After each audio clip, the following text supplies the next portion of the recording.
Bonsoir à tous, heureuse de vous retrouver comme chaque jeudi entre 20h et 21h pour votre émission Santé 10. Ce soir, on vous avait prévenu jeudi dernier puisque nous étions avec des parents d'enfants autistes et on n'avait pas pu arriver au bout de ce qu'on avait à dire et il était question de revenir sur le sujet ce jeudi pour la deuxième partie et on a eu d'autres invités qui sont venus vers nous, on en a d'autres qui ne sont pas là mais c'est normal, pourquoi? Parce qu'il est question de donner la parole à tout le monde et puis on a surtout la chance et le privilège ce soir d'avoir un papa avec nous, on en parle tout de suite, place aux invités.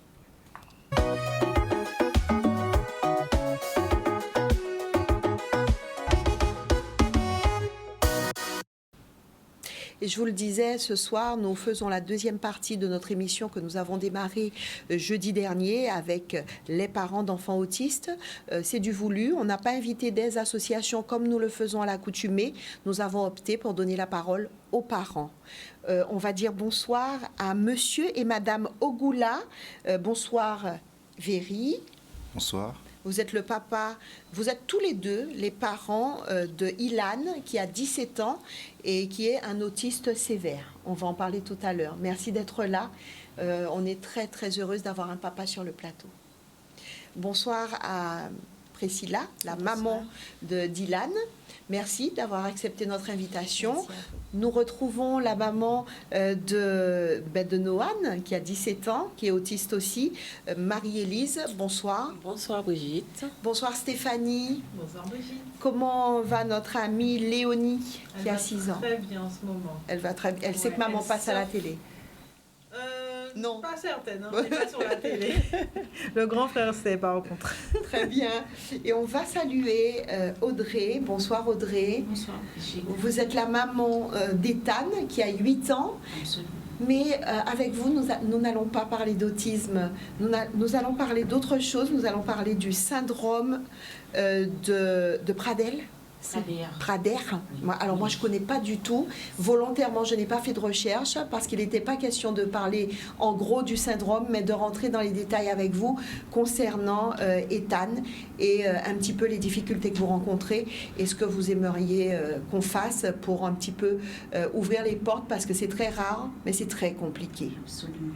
Donc on a dit le syndrome de Prader. On dira tout à l'heure. Prader ou Willy. Willy, il faut préciser. On va expliquer tout à l'heure ce que c'est et puis on va parler un petit peu plus amplement d'Ethan et de ce que vous vivez actuellement. Vous le savez, depuis jeudi dernier, on vous parle des différentes difficultés rencontrées, des choses qu'il n'y a pas, de la souffrance des parents. Vous vous rendez bien compte que si les parents souffrent autant, c'est que les enfants souffrent doublement, voire triplement. On va rentrer tout de suite dans le vif du sujet pour ne pas perdre trop de temps et pour avoir le temps de dire tout ce que vous avez à dire ce soir. Stéphanie, on va commencer avec vous. On rappelle, vous êtes la maman de Léonie qui a 6 ans.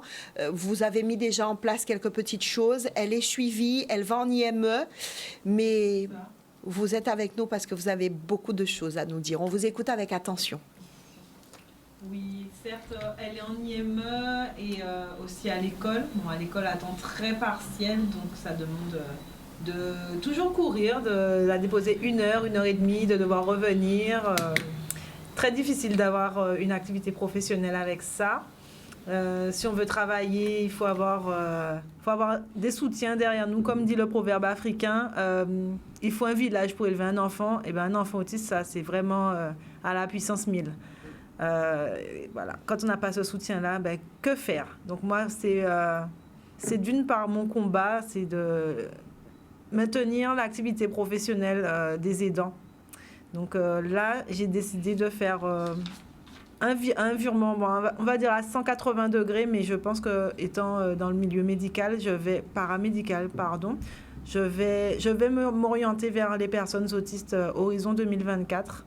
C'est quelque chose que je vais mettre en place. Il existe depuis quelque temps un certificat national d'intervention en autisme. Et voilà, j'ai décidé, je crois que c'est après l'émission, hein, j'ai fait un espèce de saut dans le vide. J'ai dit, allez, j'envoie un mail... un centre de formation qui le fait en distanciel et on y va. Donc, je vais me former Et j'espère pouvoir aider ma fille, mais aussi tous les enfants, ados, adultes, toutes les personnes qui en auront besoin et qui viendront vers moi. Donc voilà, ça c'est bon. C'est dans l'avenir, mais l'autisme, vraiment, ça chamboule une vie. Vous avez parlé d'activité professionnelle. C'est difficile d'avoir une activité professionnelle quand on est parent j'allais dire maman, mais non, il faut que je fasse attention quand on est parent d'enfants autistes. Stéphanie, j'ai envie de dire que j'ai envie d'enlever professionnel, en fait. C'est difficile d'avoir une activité quelconque quand on est... parce qu'on rappelle que nous ne faisons rien comme les autres et en temps et en heure. On ne mange pas à l'heure où il faut manger, on ne prend pas une douche quand on a besoin de prendre une douche, mais quand on peut, on ne va pas aux toilettes quand on a envie. On ne peut pas faire ses courses comme on veut, dire « Ah ben allez les enfants, on y va ». Non. C'est pas comme ça. Du moins, ça dépend. Des fois, ça évolue avec le temps ou... Des fois, le même enfant qui, cette semaine-là, il a fait les courses avec vous super bien. La semaine d'après, c'est pas possible, quoi. Donc, voilà. Des fois. Ouais. Et puis, vous pouvez aussi arriver au supermarché, parce que tout est bien parti, et arriver devant le supermarché, c'est la fin du monde, quoi. C'est la catastrophe, plus rien ne va. Ouais. Voilà, et puis on va revenir dessus, mais Samantha, qui était avec nous jeudi dernier, pointait du doigt certaines choses. Il faudrait peut-être qu'on revienne dessus aussi tout à l'heure. Elle disait, s'il vous plaît, arrêtez de penser que nos enfants sont mal élevés, arrêtez de nous dire, mais il faut réprimander l'enfant, arrêtez de nous dire... moi, le mien, il a eu une crise, une grosse crise, il voulait prendre l'avion. Eh bien, mes parents ont fait le forcing de l'emmener vite faire Martinique, l'aller-retour. Nous sommes revenus tout à l'heure pour le calmer, l'apaiser. Eh bien, oui, une personne m'a dit, et que feras-tu si ce week-end, il te fait une crise encore et qu'il veut prendre l'avion? Ça veut dire quoi? Ça veut dire que, voilà, quoi. Est-ce que tu réponds aux caprices de ton enfant? Voilà, est-ce que c'est juste... Mais je n'en veux pas à cette personne. Cette personne ne sait pas. Quand on ne sait pas, il faut le vivre pour savoir. Sinon, on ne peut pas savoir. Je vais me retourner vers Priscilla Everi. Vous allez nous présenter un petit peu Ilan, qui a 17 ans. Alors, Ilan, il est diagnostiqué autiste sévère. Et depuis peu, c'est encore plus compliqué pour nous, hein. Il s'est passé énormément d'événements ces derniers temps. Donc au mois de juin, il voulait prendre l'avion, il voulait prendre l'avion et malheureusement il a commis l'irréparable, hein, il s'est défenestré du coup. Donc il s'en est sorti, on va dire miraculeusement, puisqu'il a eu multiples fractures au visage et au niveau des deux jambes. Donc là, il est on peut dire, si ça ne vous... De combien d'étages? Oui, de combien d'étages? Il est tombé du 6e étage, soit 14 mètres de haut. Donc, en fait, il n'a pas d'établissement, en fait. Donc, depuis l'an dernier, puisque avec les obligations et autres, donc il a fallu qu'il reste à la maison. Donc, c'était un petit peu compliqué. Donc, il a dû partir, ça s'est passé en métropole. Donc son père a dû le récupérer parce que c'était un peu compliqué pour moi, parce que à 17 ans, ils ont de la force. En pleine crise, c'est pas gérable. Donc son père l'a récupéré le temps qu'il revienne avec lui. Malheureusement, il commençait déjà à fuguer là-bas. Donc il l'a récupéré 2 fois au commissariat. Donc ça, j'ai été au courant après, parce qu'il n'a pas voulu... pour ne pas inquiéter. Voilà, pour ne pas inquiéter. Et puis, la fois où il m'a appelé, je sentais au fond de moi que s'était passé quelque chose, mais je n'aurais pas pu imaginer que ça aurait été ça, en fait. Donc, du coup, là, on est tous ensemble. Malheureusement, oui, parce que pour que les téléspectateurs comprennent, quand vous dites il m'a appelé, il n'était pas là et tout, voilà. Il faut que les gens comprennent, en fait, dans votre organisation, l'instant de moment, il a fallu que vous soyez en Guadeloupe, voilà. Et papa était encore à Paris parce qu'il travaillait, voilà. Pour une organisation, et donc maintenant vous vous êtes retrouvés tous ensemble. Voilà. Ici après en Guadeloupe. Une longue séparation du coup, parce que j'étais avec Ilan dans un premier temps en Guadeloupe, donc on a fait quasiment presque 7 ans. J'ai fait avec Ilan et ses sœurs, et ses 2 sœurs, et donc du coup son père, c'est vrai que au fil du temps, ça devenait un petit peu compliqué pour moi à gérer. Donc, en attendant qu'il revienne de manière définitive en Guadeloupe, il a récupéré, mais bon, voilà. Et donc là, il est en fauteuil. Il n'a pas de structure, puisqu'il n'en avait pas au départ. Il n'en a toujours pas. Et on ne sait pas s'il en aura. Donc du coup, mon mari, il était obligé de se sacrifier. Du coup, donc il ne travaille pas. Il est avec lui à la maison. Oui, c'est souvent ça. On est obligé, on est dans l'obligation de faire le forcing. Et comment, Véry, comment ça se passe depuis son accident? Comment ça se passe? Est-ce que ça va un petit peu mieux? Est-ce que vous arrivez un petit peu à échanger avec lui sur l'acte pour que ça ne se reproduise pas? Comment ça se passe?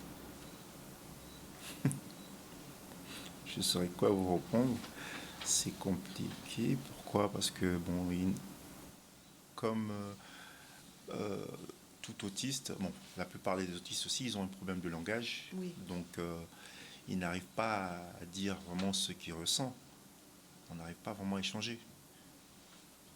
Il parle, mais on ne peut pas échanger, donc je ne peux pas vous dire vraiment ce que lui ressent actuellement. C'est nous qui souffrons pour lui, en fait. Parce que lui, il s'automutile. C'est ça, toute la journée, il s'automutile.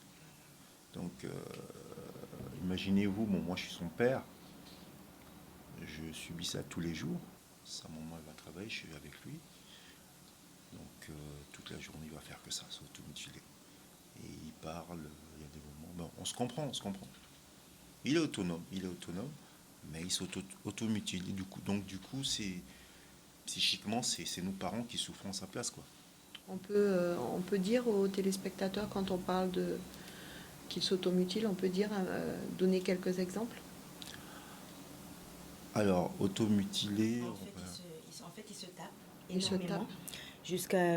c'est un petit peu dévisagé, un petit peu. Hein. Il se tape, mais vraiment des vrais coups. Donc, des coups de poing, ça peut être des coups de poing. Il saigne de partout. On ne fait que voir qu'il a du sang de partout.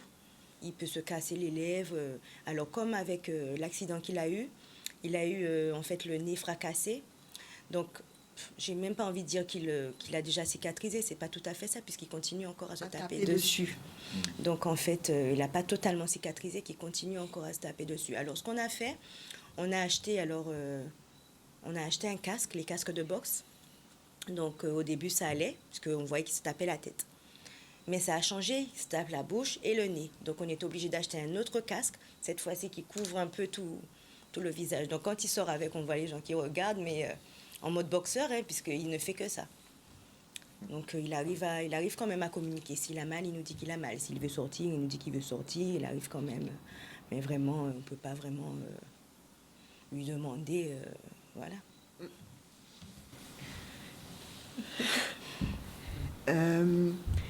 Est-ce qu'aujourd'hui, alors vous avez parlé du 6e étage, est-ce qu'on peut rebondir aussi dessus?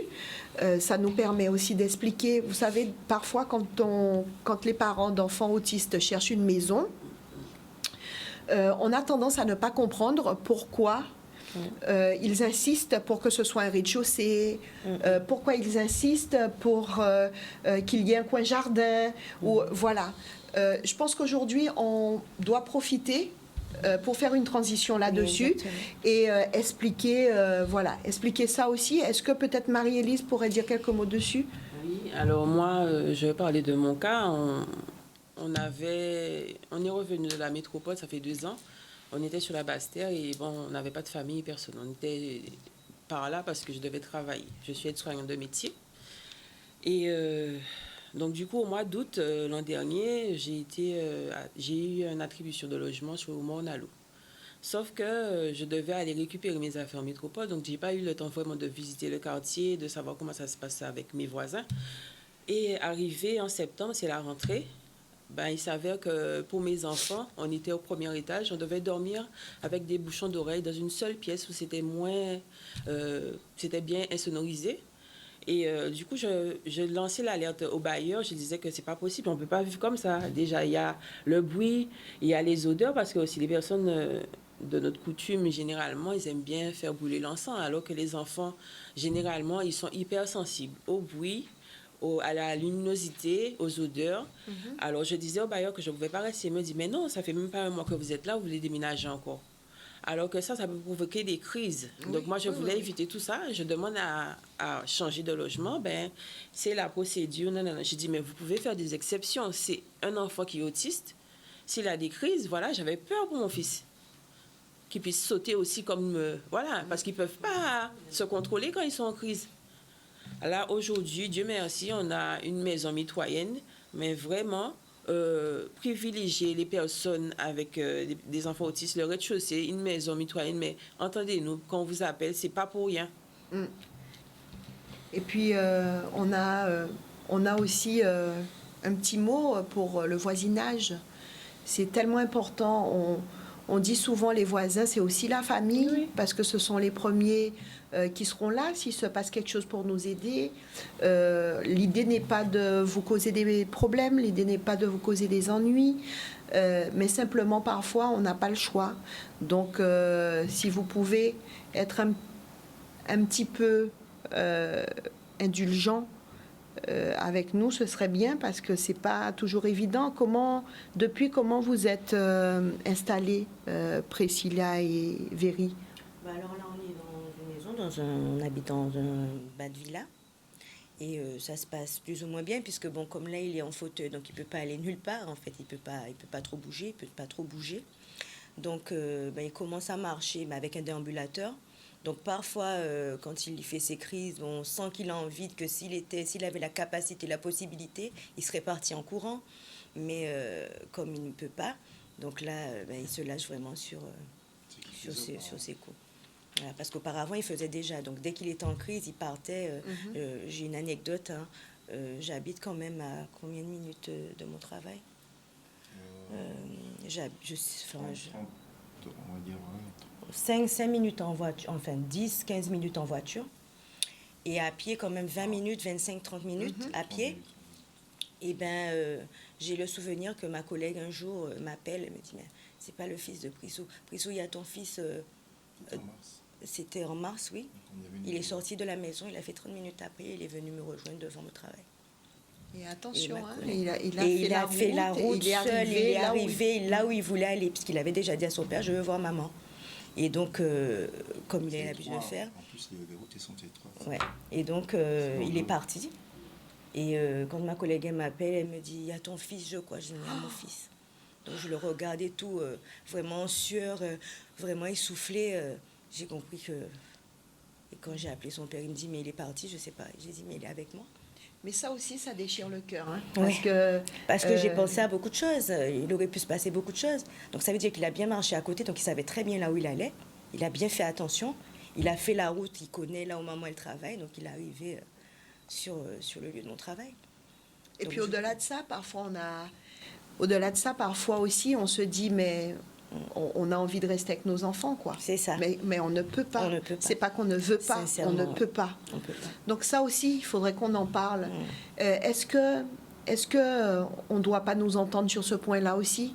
Est-ce que le parent d'enfant autiste ne doit pas avoir un aménagement particulier quand on parle de travail, on parle d'emploi du temps, qui lui permettrait de pouvoir se déplacer quand il faut, de pouvoir répondre à un moment de frustration de son enfant. Oui, monsieur est là, vous avez fait ce choix, monsieur est là. Mais il voulait voir sa maman, point trait. Il pouvait y avoir papa, papi, mamie, il veut voir sa maman. Donc, à ce moment-là, donner la possibilité aux parents, oui, bon, ben voilà... aujourd'hui, ça va pas, que maman puisse rentrer sans avoir à se justifier parce que ce n'est pas une situation facile. Est-ce que là aussi, il n'y a pas quelque chose à faire? Est-ce que là aussi, Stéphanie, on ne doit pas pointer du doigt une problématique qui nous touche tous, parents d'enfants autistes? Mais totalement.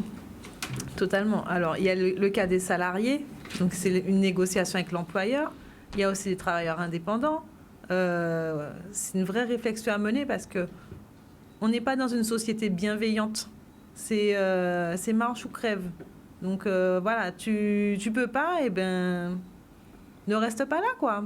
Ou alors tu es là, tu tiens en souffrance. J'imagine que aller travailler, le cœur gros tous les matins. Se faire appeler, ou alors tout le temps, quand j'étais salariée, tout le temps dire à mon employeur j'ai un rendez-vous, je suis convoquée, je suis désolée, on me convoque 2 jours à l'avance dans des rendez-vous médicaux, des rendez-vous avec les professionnels du CAMS, etc. Mais ça ne le fait pas au final. Hein. Et puis, il y a des gens qui ne se rendent pas compte.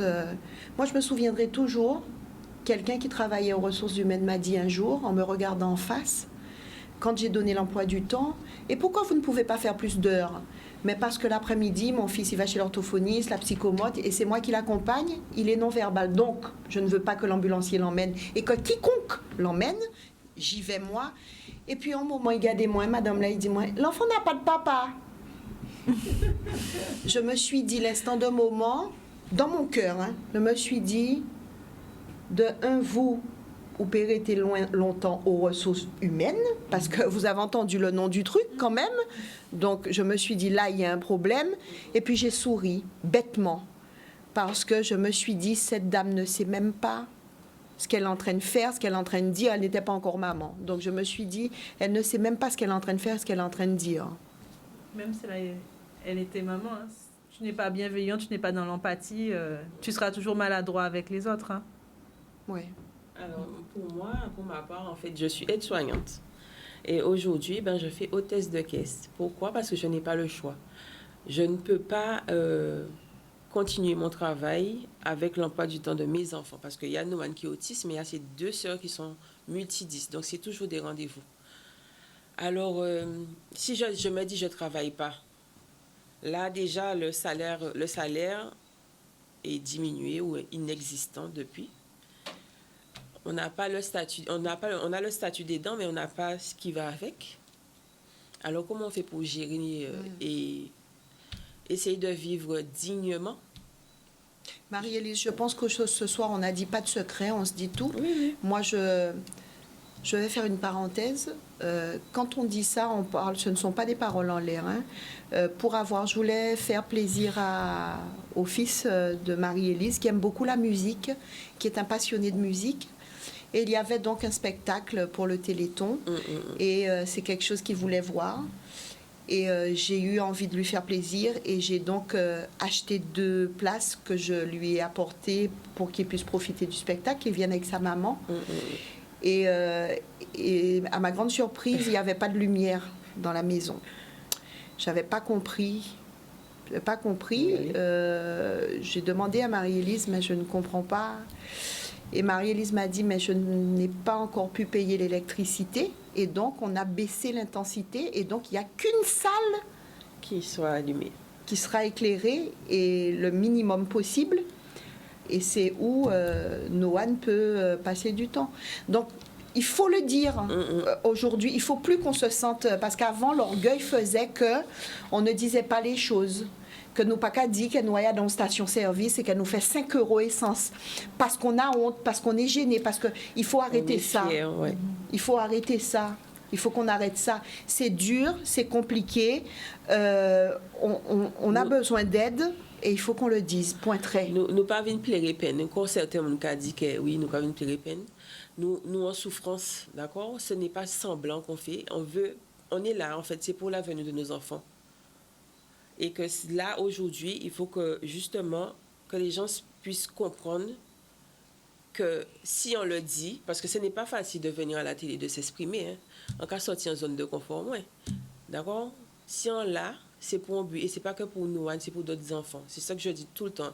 Mon fils, le matin, quand il me voit, quand je suis pas bien, il me dit, maman, tu n'as pas le droit de m'abandonner. D'accord? Il a vécu avec sa soeur, sa mère. Et là, je peux pas... Loana a 20 ans, je peux pas la condamner. Donc, je suis sa maman. Voilà, les émotions font que je prends du poids. Je suis pas belle, j'en ai rien à foutre. Excusez-moi. Mais... Voilà, maintenant c'est Noan et les enfants qui viennent avant. Je remercie Francis Bertelli et tous les parents qui étaient avec elle pour combattre il y a déjà des années. qui a permis que maintenant on a des structures, mais c'est pas suffisant. Aujourd'hui, c'est notre génération. Ben, nous sommes là aujourd'hui. Alors, c'est bien de faire la parenthèse parce que vous savez comment sont les gens aussi. Hein? Donc, il y en a beaucoup après la première émission qui se sont permis d'appeler ou de dire oui, ne faites pas comme si avant il n'y a rien eu et qu'avant on n'a rien fait et qu'avant. C'est pas ce qu'on dit. C'est pas ce qu'on dit. Moi, je n'avais pas encore d'enfant autiste, j'étais déjà dans le combat. Donc, c'est pas ce qu'on dit. Hein? On dit juste qu'aujourd'hui, on n'a pas donné la parole aux associations, d'accord, qui font comme elles peuvent, les associations qui continuent à mener le combat. On n'oublie pas ceux qui ont essayé de faire, mais ce que vous avez fait, c'est très bien, mais ce n'est pas suffisant, donc il faut le dire. Donc aujourd'hui, on est dans toute autre chose, en fait. On donne la parole aux parents en général, qui fassent partie d'associations ou pas. Ça m'importe peu. Je dis m'importe peu parce que c'est moi qui donne la parole dans cette émission aux parents. C'est un choix personnel, oui. Et donc, aujourd'hui, on est en train de voir comment on peut, association ou pas, comment on peut s'entraider, voir ensemble pour aller plus loin et faire en sorte qu'il y ait un petit peu plus de choses pour permettre à nos enfants d'évoluer. Voilà, c'est où nous en sommes. Oui, Stéphanie. Oui, justement, sur le travail des associations, c'est pas normal, en fait, que des gens de la société civile doivent mettre en place des choses pour nos enfants autistes et enfin troubles du neurodéveloppement, tout trouble confondu. C'est pas normal que ce soit des associations. Vous avez un enfant diabétique, vous n'allez pas aller lui dire, le médecin va pas lui dire bon ben il est diabétique. Voici la recette de l'insuline. Composez votre insuline, débrouillez-vous. Nous c'est un petit peu ce qui nous arrive quand on n'a pas les moyens de payer des éducateurs spécialisés à hauteur de ce que nos enfants ont besoin. On est livré à nous-mêmes. On n'a pas les outils nécessaires. Ilan se frappe, Ilan peut-être qu'il s'ennuie, il a des problématiques, il n'a personne pour l'aider. C'est pas normal. Il a envie d'aller au karaoké, il a envie d'aller faire du cinéma, il a envie de... Il a envie qu'on l'accompagne. Il a 17 ans. En plus, on doit souligner ce sujet-là aussi, la vie sexuelle de nos enfants. Eh bien, il faudrait qu'on puisse payer des séances avec une sexologue, sexothérapeute, je ne sais pas, pour qu'ils puissent enseigner les enfants parce que généralement... quand les enfants sont en structure ou bien à l'école, ben, ils commencent à se toucher, ben voilà, ben, les enfants sont exclus carrément. Donc à ce niveau-là aussi, il faudrait qu'on puisse faire des choses et nous accompagner pour aider nos enfants parce que c'est pas normal, tout le monde a droit à une vie sexuelle. Je voulais juste revenir sur un point par rapport à l'aménagement au niveau du travail. J'ai eu la chance, après l'accident d'Ilan, j'ai fait la demande du côté de ma hiérarchie pour ne pas avoir à travailler, commencer par exemple à 6h le matin et terminer à 14h. J'ai demandé un seul horaire, c'est-à-dire commencer à 9h30, le temps que les infirmiers viennent et autres, et terminer à 17h30. Ils me l'ont accordé, ce durant toute l'année. Mais je voulais revenir aussi sur ce point-là, parce qu'au début, quand j'ai commencé à travailler, je ne disais pas, je ne criais pas sur tous les toits que j'avais un fils autiste sur mon lieu de travail. Et souvent, quand je devais m'absenter en urgence par rapport à Hélène, par rapport à ses crises et autres, donc je disais juste que j'ai un enfant qui est malade, il faut que je parte. Et je ne vais jamais oublier, je suis partie travailler ailleurs, quelqu'un qui m'a fait la réflexion pour me dire, mais il mon dit, t'as là toujours une malade. Je ne sais pas, je ne suis pas rentrée dans les détails. J'ai dit, cette personne-là ne sait pas. Et je ne vais pas aller pleurer et dire, oui, mais tu sais, j'ai un enfant, non. Ils verront par eux-mêmes. Et même là, il y a des fois, mon mari m'appelle ou alors il évite trop de m'appeler pour ne pas que je m'inquiète parce que du coup, ça ne va pas. Mais un jour, vraiment, Ilan s'est vraiment tapé. Et en m'envoyant la photo, j'étais abasourdie, donc du coup, mes collègues ont vu que je devais partir en urgence. Mais j'ai voulu quand même me montrer forte et dire non, je vais pas leur donner ce privilège, peut-être pas, ou peut-être que je me trompe, mais je ne vais pas donner encore le privilège de dire, mais la cas peut-être arrêter de travailler ou autre. Je n'ai pas envie de donner ce privilège-là, donc je suis retournée. Je l'ai laissé, ça m'a fait mal au cœur, mais je suis repartie au travail. Donc juste ça, en fait, éviter ce genre de jugement. Parce que je ne vais pas raconter, oui, il se tape. Non, je ne dirai plus rien. Puisque, voilà, ça ne sert à rien. Il y a des gens qui sont ouverts d'esprit d'autre part. Donc, je ne suis pas là pour faire l'éducation de qui que ce soit. J'aimerais simplement que les gens soient plus tolérants. Tout simplement. Véry, par rapport à la situation, aujourd'hui, qu'est-ce que le papa que vous êtes, qu'est-ce que vous aimeriez, qu'est-ce que vous souhaitez pour votre enfant? Ben là, actuellement, il va dans sa majorité, donc il aura 18 ans l'année prochaine, ça va devenir encore plus compliqué. Ben, je souhaiterais tout simplement qu'il ait une structure qui puisse avoir des activités pour l'épanouir, pour pour l'enlever de ses angoisses et tout, parce qu'à la maison, bon, c'est pas la joie, quoi, rester là comme ça. Même dans son handicap, il a besoin de s'évader psychiquement, physiquement. Donc c'est une structure, quoi. Parce que là, l'échange que j'ai eu avec en mars, lorsqu'on est venus tous les deux, parce qu'on était là en mars, après on est reparti, il était encore dans son établissement. Et on les a fait comprendre qu'on venait définitivement en août. Bon. On leur remercie, pourquoi? Parce qu'ils ont pu garder Ilan sa place durant 1 an. On les a remerciés. C'était dû au Covid. Et là, ils ont fait comprendre clairement qu'après 17 ans, il n'a pas de structure, c'est des associations et tout. Donc c'est l'âge, la difficulté. Ouais. Là, c'est 17 ans. Et que faisons-nous alors? Alors du coup, on nous dit de nous rediriger vers les ZAD, etc. Mais les ZAD, c'est à partir de 19-20 ans. Donc il y a des enfants qui, je donne un exemple, une amie en fait qui a choisi volontairement de faire l'instruction en famille à la maison, parce que justement du fait des problèmes d'harcèlement. Et là, son fils a 14 ans, il est retourné dans un centre de formation, on va dire, quelque part, et ça se passe mal. Donc il est obligé de reprendre l'enfant. Mais si jamais elle devait faire quelque chose, il faut attendre 16 ans, 17 ans, peut-être pour intégrer un centre de formation. Mais entre 17 et 19 ans, il n'y a rien. Voilà, c'est ça. Alors s'il y a quelque chose, c'est ça en fait, j'arrête pas de passer à droite à gauche. S'il y a quelque chose, on voudrait bien. Donc pour la petite anecdote, Noan est passé hier à la ville de Pointe-à-Pitre. Je pense que c'est la seule commune qui a pensé à faire le service civique spécial personnes en situation de handicap. Donc j'étais étonnée, Noan a pris la parole devant 2-3 personnes à la fois, 4 personnes. Et comme d'habitude, ils sortent toujours des phrases inspirantes. Tout le monde voulait le prendre, donc j'espère que ça va marcher pour lui parce qu'il en a vraiment ras-le-bol de rester à la maison et de ne rien faire. Il me dit qu'il ne mérite pas ça et que... j'ai son audio, sa phrase qu'il a dit, parce qu'on va dire que c'est moi qui invente ou qui dit des choses. J'avais envoyé... oui. Je vous fais écouter ce qu'il a dit. Alors, est-ce que je vais retrouver ça? On peut tous aller loin. Vous avez entendu? On peut tous faire de grandes choses pour la Guadeloupe. Voilà. On peut tous aller loin, on peut tous faire de grandes choses pour la Guadeloupe. Ils sont en plus tous hyper intelligents, hein. Ce sont des gamins hyper intelligents. Ils ont juste besoin d'être accompagnés et qu'on puisse leur permettre d'exceller dans ce dont ils ont envie, Voilà, ce qu'ils aiment. On va marquer une toute petite pause, on va revenir tout à l'heure, on va surtout revenir avec Audrey pour qu'elle puisse nous expliquer un petit peu qu'est-ce que c'est que le syndrome de Prader-Willi. Et puis parler un petit peu d'Ethan qui a 8 ans. On marque cette petite pause et on se retrouve juste après.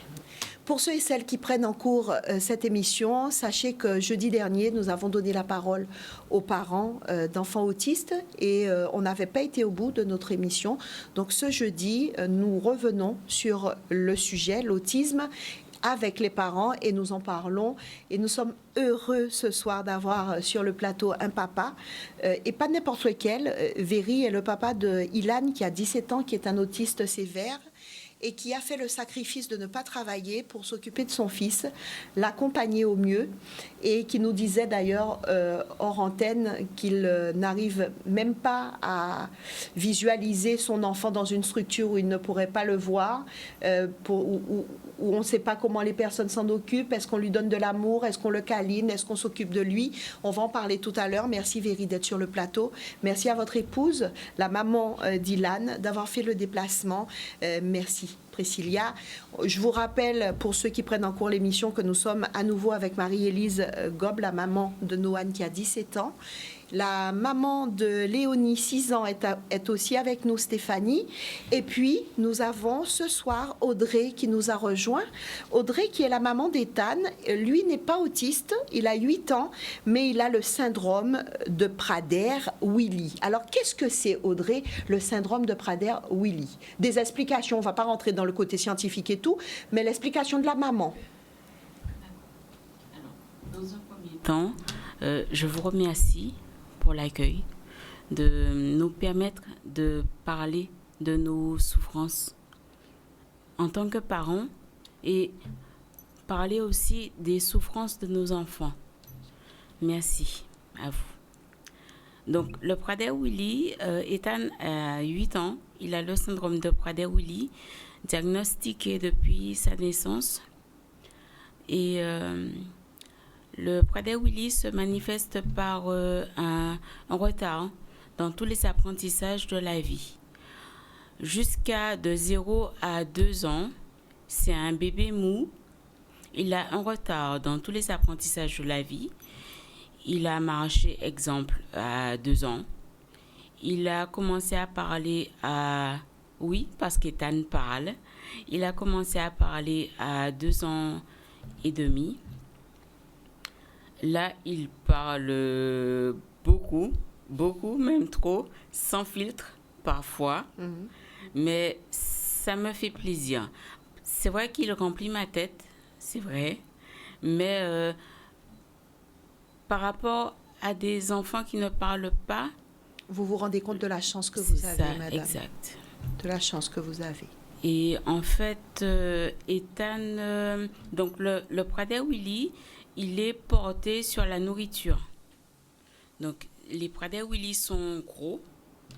Donc, il faut faire attention à l'alimentation. Et ils ont des problèmes relationnels avec les autres. D'accord. Ils n'arrivent pas à s'expliquer, à se faire comprendre, à échanger. Ethan, en fait, Ethan, il est normal. Il a un handicap invisible. Et s'il est avec ses pairs, il est normal. Mais c'est vrai que si on prête l'œil, on verra qu'il a un comportement différent.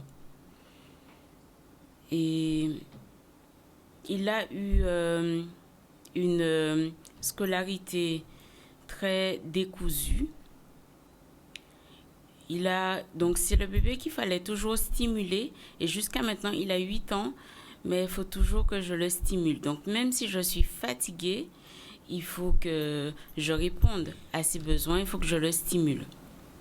On va en parler justement de cette notion de fatigue qui est parfois extrême chez nos parents. Et là aussi, on a des choses à dire. On va rebondir tout à l'heure. Et donc, Ethan, c'est... Bon, la scolarité passe aussi par la stimulation et scolarité décousue. Et aujourd'hui... Qu'entendez-vous par scolarité décousue pour ceux et celles qui ont envie de savoir un petit peu plus?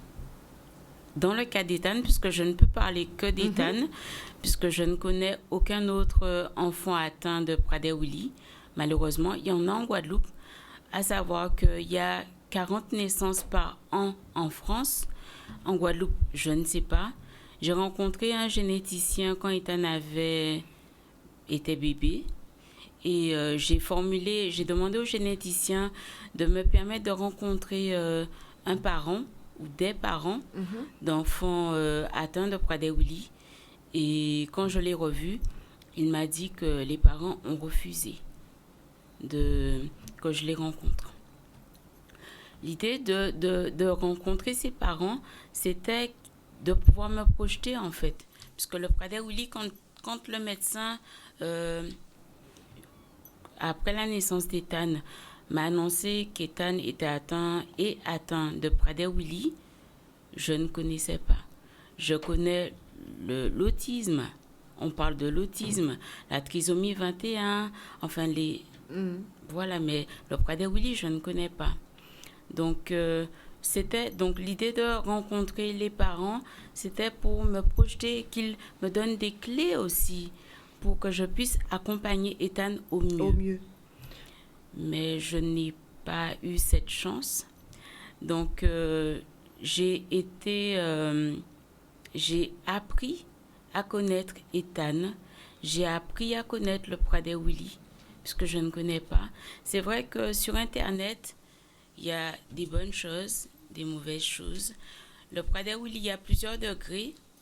Et d'après ce que j'ai compris de la métropole, Ethan n'est pas un Prader-Willi sévère. Parce qu'il marche, il parle, il réfléchit, c'est un enfant normal. Et c'est vrai que ma principale problématique, elle est relative à la scolarité. Puisque Ethan, il est normal d'apparence, mais comme le Prader-Willi, il faut qu'il y ait une... Désolée, hein, je commence à être... voilà. Ethan, il faut une formation pour le Prader-Willi, pour l'accompagner au mieux, pour qu'il exprime au mieux son potentiel. Et c'est vrai que il a la chance. Donc, quoi qu'il en soit, en gros, donc le décousu, c'est que il a fait une école privée, dont je vais taire le nom. Oui. Ensuite, pour qu'il bénéficie de l'AESH, parce qu'il est en école privée, j'ai fait le choix de le retirer de l'école privée pour le mettre dans le public, pour qu'il bénéficie de l'AESH. Et une fois, donc il a fait sa 3e année en école publique, maternelle. Le problème, j'avais un autre problème, c'est que les AESH ne sont pas formés au Prader-Willi. Donc, elle n'arrivait pas à comprendre Ethan. Et Ethan... Alors, je vais vous dire, hein, ça ne va pas être méchant, hein, et c'est surtout pour ces personnes ne sont formées non plus ni pour l'autisme, ni pour... voilà. Ouais. C'est censé... Alors, c'est pas censé vous soulager, parce que c'est inquiétant même. Mais c'est pour vous dire que, voilà, ne sont pas formés tout court quand ils vont accompagner un enfant. Donc, on imagine bien ce que vous êtes en train de dire, et puis on ira plus loin. On connaît cette situation, on connaît très bien cette situation. Aujourd'hui, Audrey, vous êtes sur le plateau de Canal 10, les téléspectateurs nous regardent. Qu'aimeriez-vous leur dire? Qu'attendez-vous de cette émission? Qu'est-ce que vous aimeriez partager avec eux? C'est important.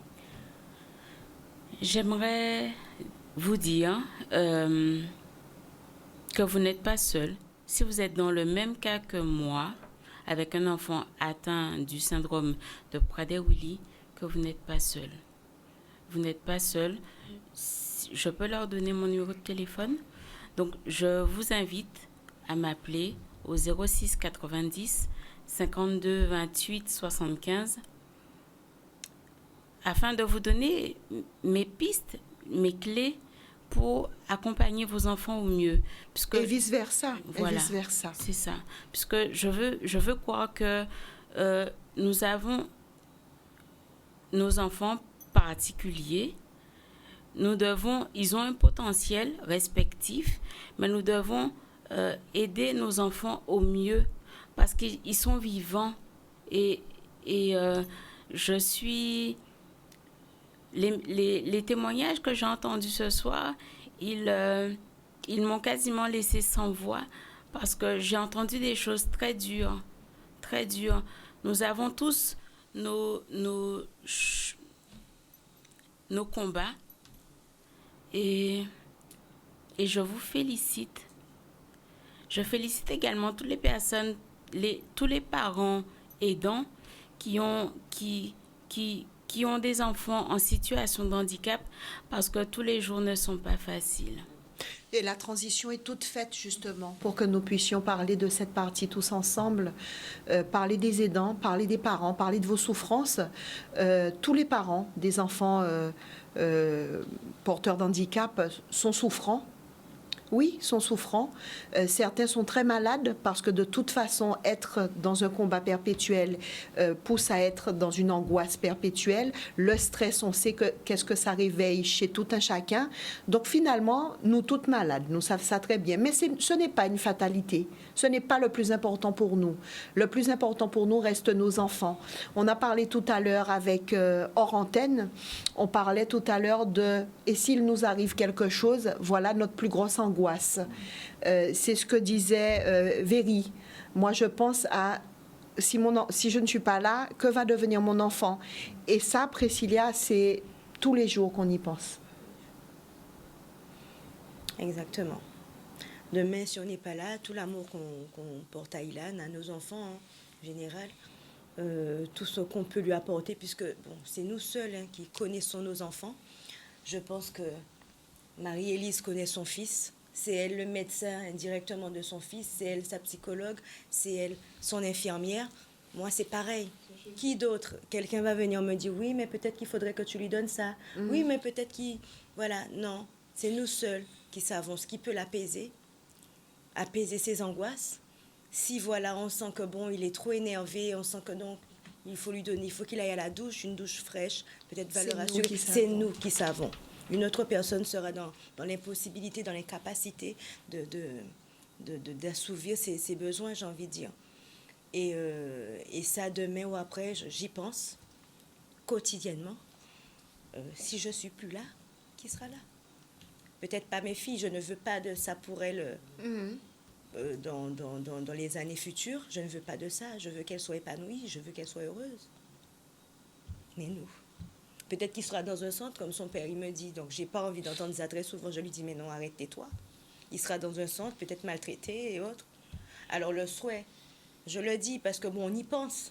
On aurait préféré que nos enfants partent avec nous. Voilà. Alors, moi, je vais rebondir aussi. C'est pareil. Donc, c'est Loana qui a 20 ans aujourd'hui et qui s'est bien donnée pour son frère, qui se donne encore pour son frère. Moi, franchement... j'ai pensé aussi, j'y ai pensé. Si je dois partir, je pars avec mes enfants. Je ne veux pas que Loana puisse avoir toute cette charge alors qu'elle a que 20 ans. Que 20 ans. Oui, Loana a un papa, mais je pense que c'est encore difficile pour lui de pouvoir s'investir autant. Mais ça ne veut rien dire en fait, Marie-Élise. Regardez, ils sont tous les deux là. Véry et Priscilla. Vous voyez les larmes de Priscilla? On a eu les larmes de Véry avant l'émission, nous. Donc, il a pleuré avant l'émission. Donc, je veux dire... Oui. Voilà, quoi. Ouais, c'est vraiment... Il serait là que peut-être ce ne serait pas plus facile non plus. Tout ça pour dire que nous savons que, allez, un grand pourcentage des couples sont vite séparés à cause de ça. Mais voilà, quoi. C'est peut-être autant difficile pour le papa que pour la maman. Et quand ils sont ensemble, c'est autant difficile pour les deux. Même si nous savons que c'est toujours une force d'être à deux que d'être seul. Aujourd'hui, qu'est-ce qu'on fait, Marie-Élise? Parce que quand on est seul et on est aidant, on est maman, on est docteur, on est psychologue, on est accompagnateur, on est tout... Je me demande des fois, mais comment je fais? Comment je fais pour gérer tout ça? Comment je fais? Je pense que ça détruit ma santé. Voilà, comme je dis, j'étais pas aussi forte, j'étais pas aussi avec de l'acné, de l'eczéma, etc. Mais il faut camoufler parce que voilà, il faut le faire. Alors moi, on en parle tout le temps. On a besoin de répit, on a besoin de ménagement, on a besoin de prendre soin de nous pour pouvoir prendre soin de nos enfants. Alors nous, c'est là-dessus aussi qu'on aimerait vraiment que les personnes compétentes, les structures ou les institutions puissent se rapprocher de nous, nous donner des pistes, nous accompagner, nous aider à pouvoir nous tenir en santé, malgré tout. Alors vraiment le répit, parce qu'on voit des plateformes, on voit des plaquettes de répit, machin, mais ce n'est pas adapté à nous. Parce que souvent, on appelle, on nous dit, qui va garder votre enfant? Ben justement, c'est là notre souci. On peut prendre des vacances, hein, mais on n'a pas le qui va garder nos enfants. On ne peut pas solliciter tout le temps mamie, on ne peut pas solliciter tout le temps le compagnon, la soeur, le tonton. Et on ne peut pas faire garder nos enfants par quelqu'un qui ne connaît pas sa pathologie. C'est pour ça que aussi on insiste, on a besoin de formation pour les professionnels, pour la sécurité civile aussi, les policiers, les pompiers, parce que comment prendre en charge nos enfants, il faudrait aussi qu'ils soient formés, pas que sensibilisés. Par rapport à ça, en fait, le CRA aussi forme les parents, les proches aidants. Donc, elles sont cinq dames à bout de bras, essayer de faire tourner la structure. Je pense que c'est assez insuffisant. Il faudrait leur donner un nouveau local aussi, peut-être parce que deux psychologues pour faire tourner des diagnostics à deux. Et en plus de ça, le médecin de l'EPSM, elle va partir bientôt à la retraite. On ne sait pas qui va remplacer. Le neuropédiatre à Basse-Terre va partir en retraite. On n'a toujours pas de nouvelles. Qui va remplacer?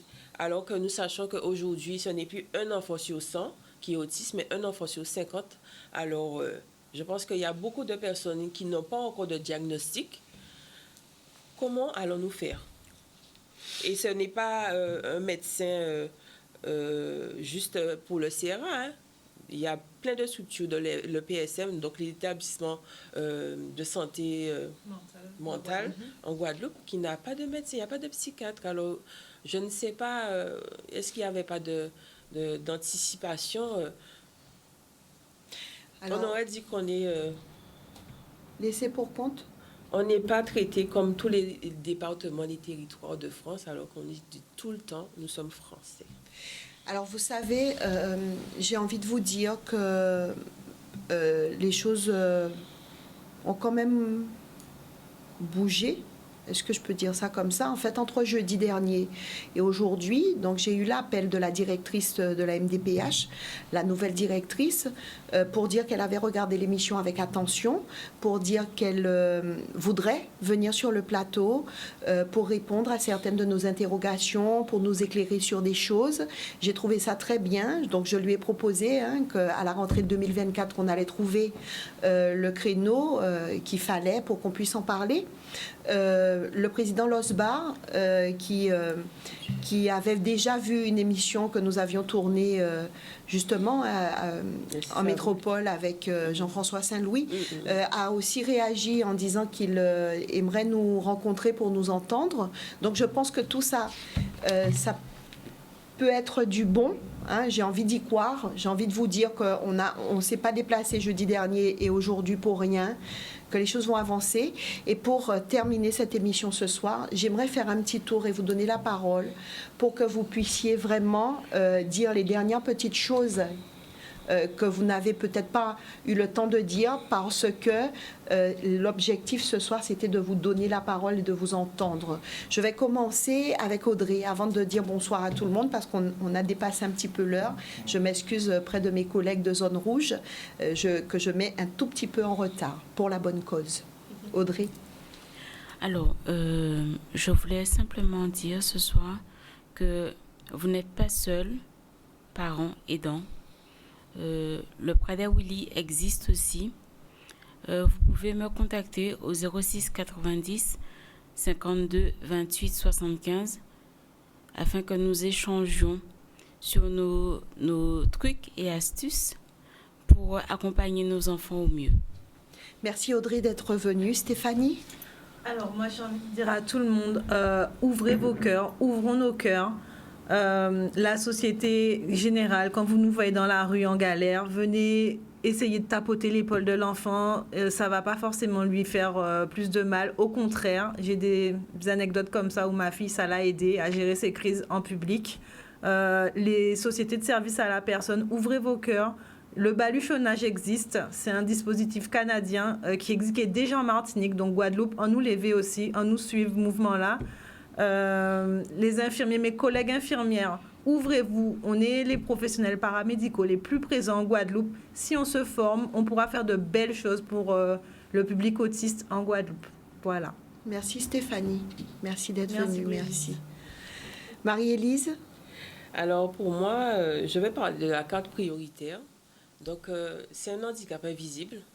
Donc si on présente la carte prioritaire, notamment pour récupérer des résultats sanguins, exemple de la CHBT, à l'accueil, un agent refuse de donner les résultats malgré la présentation de la carte. Et moi aussi, j'ai un projet comme Stéphanie. 2024, j'ai une ébauche avec ma fille. Nous voulons créer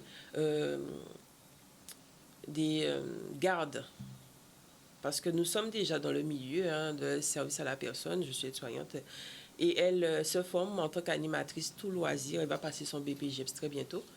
Donc, on voudrait être accompagné pour lancer ce projet parce que je l'ai déjà testé, notamment durant les vacances de juillet. J'ai gardé 6 jeunes en hébergement. Il y en a 3 qui ont accepté de dormir avec moi et ça s'est très bien passé. On avait un non-verbal.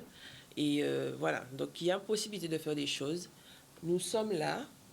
Donc je donne l'adresse mail et mon numéro de téléphone par la suite. Donc c'est Doubout, DOUBOUT, ensemble, ANSANM971@gmail.com. Mon numéro de téléphone, c'est le 06 90 54 67 17. Donc, je remercie toutes les personnes qui m'ont déjà appelé et que je prends note. Je n'ai pas encore appelé parce que, bon, voilà, je cours partout. Mais on va y arriver. Si on se réunit, on va y arriver. Il faut qu'on y arrive pour nos enfants parce qu'on n'a plus le choix. Là, c'est maintenant ou jamais. Priscilla? Alors, tout d'abord, je souhaiterais vous remercier. Merci à toi, Brigitte. Merci à Canal 10 de nous avoir reçus ce soir. Alors, je souhaiterais donner un conseil aux parents, aux mamans, aux papas. Par exemple, toi, Marie-Élise, quand tu disais que oui, il faut qu'on prenne soin de nos enfants, mais il faut aussi qu'on prenne soin de nous. Je l'ai toujours fait, on l'a toujours fait. Quel que soit ce qu'on vit, c'est plutôt celles qui savent ça qui ont Kéjiromo. Et j'ai pour habitude, et j'ai toujours été comme ça, à éviter de montrer mes souffrances. Donc, quitte à ce que je rentre chez moi, je pleure une bonne fois pour toutes. S'il faut casser, je casse. Mais quand je ressors, j'ai coutume à dire, pot petit en moins, figue en moins, pour mon passant, c'est ça qui en sorti fin pleurer là. Exactement. Donc, bats-toi, soyez forts, soyez fortes, apprêtez-vous, faites-vous belle, ces autres seulement qui savent souffrance à autres. Et qu'importe, parce qu'il y a toujours qui parle, ah oui, mais guette, toujours, il n'y a pas si souffert que ça. Non, non, c'est nous celles qui savent. Voilà, on n'est pas là pour être là, pour pleurer ses peines, comme tu disais que certains disent. Non, non, non. On se montre fort. Merci, voilà. Priscilla, et merci beaucoup, Véry, d'avoir fait le déplacement. Et c'est avec vous qu'on va finir. Le petit mot de la fin. Qu'est-ce que vous aimeriez dire à tous ceux et celles qui nous regardent? Déjà, je voulais remercier Canal 10. Alors, pour tout parent, ce que j'ai à vous dire ce soir, c'est qu'il y a pire. Il faut toujours se dire, il y a pire que soi.